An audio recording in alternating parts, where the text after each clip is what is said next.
These glitter paint pens were gifted to me by the brand, and already I can tell these are going to be such a fun way to add a little sparkle to drawings, letterings, and all kinds of craft projects.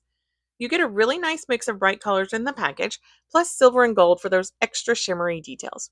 When you first open one, the tip is going to be completely white. No worries, just press it down gently on a spare piece of paper until the ink starts flowing. Once the color comes through, you are ready to draw.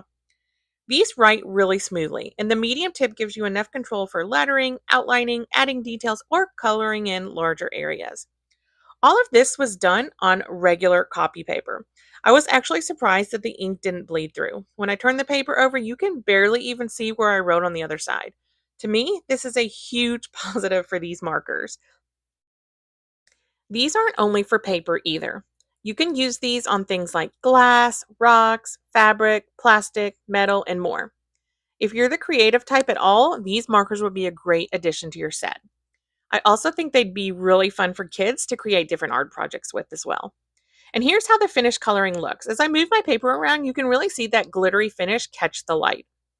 The ink dries fairly quickly. It gives you a nice opaque look that can also show up on both light and dark surfaces. These pens are easy to activate, simple to use, and a fun little set to have around whenever you want to make a project look a little more colorful or a little more sparkly.